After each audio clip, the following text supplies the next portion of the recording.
Ladies and gentlemen, today I stand before you to speak about a moment that no fighter, no fan, and no organization ever wishes to face.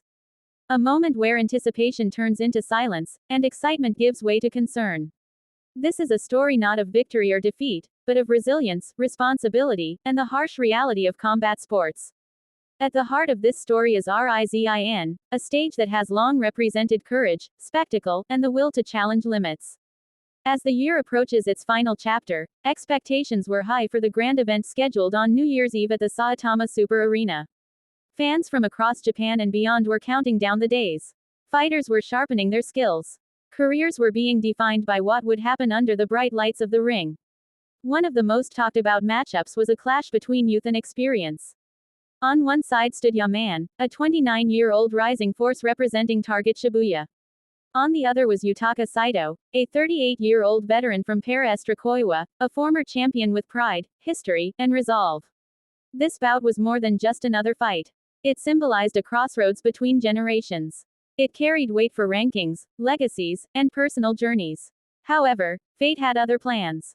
On December 26, RIZIN held a press conference in Tokyo. The atmosphere was heavy. Before any excitement could be addressed, the organization delivered unexpected and painful news. RIZIN CEO Nobuyuki Sakakibara appeared before the media with a grave expression. His tone alone made it clear that something serious had occurred. He announced that the scheduled fight between Ya-Man and Saito would not take place. The reason was not contractual, not political, and not promotional. It was medical. It was unavoidable. During a final training session, just days before the event, Ya-Man suffered a serious injury. This was not during a reckless exchange, nor during an unsanctioned session. It happened during controlled sparring, under conditions designed to minimize risk. Protective headgear was worn. Gloves were heavier than standard. Safety measures were in place. Yet, combat sports remind us again and again that no precaution can fully erase danger. A punch landed directly to the eye area. The result was devastating. Doctors diagnosed Ya-Man with a fracture to the orbital floor of his left eye, an injury that goes far beyond bruising or swelling. Medical professionals explained that tissue from the eye had protruded through the fractured area, creating a situation that could worsen rapidly. There was a risk of tissue damage, even necrosis, if immediate action was not taken. This was no longer about fighting. This was about preserving vision, health, and quality of life. Surgery was deemed urgent. Recovery was projected to take several months, possibly up to half a year. With this diagnosis, there was no debate. There was no hesitation. The fight was officially cancelled. The room fell silent. For fans, disappointment was immediate. For the organization, it was a painful but necessary decision. For the fighters, it was something much deeper. Saito, the opponent who had prepared tirelessly for this return, also attended the press conference. It had been more than a year since he last stepped into competition. This fight was meant to be a statement. A final challenge. A test of everything he still carried within him. Standing before cameras, he struggled to find words. He spoke slowly, his head lowered, emotions clearly weighing on him. He admitted that he did not know how to process what had happened. He apologized to fans, not because he caused the cancellation, but because he felt the burden of expectations that could no longer be fulfilled.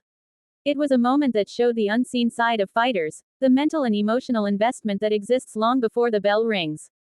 Ya-Man, though absent from the stage, released a message that was shared with the media. In his words, there was no excuse, no deflection. He explained that the injury occurred during his final boxing sparring session before the fight. He detailed the safety precautions that were taken, emphasizing that this was not negligence, but an unfortunate accident. He expressed deep regret toward Saito, acknowledging the time, effort, and commitment his opponent had given. He also apologized to the fans who had been eagerly awaiting the matchup. For many supporters, Ya-Man represents the new wave of RIZIN fighters. He entered the organization in 2023 and quickly made an impact. His MMA debut drew attention, but it was his performances afterward that solidified his position as a serious contender. Earlier this year, he earned a decisive TKO victory over Masanori Kanehara, a respected fighter competing in his final professional bout.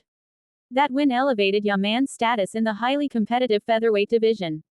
Momentum was building. This New Year's Eve fight was meant to push him further into the spotlight. Instead, it became a reminder of how fragile momentum can be.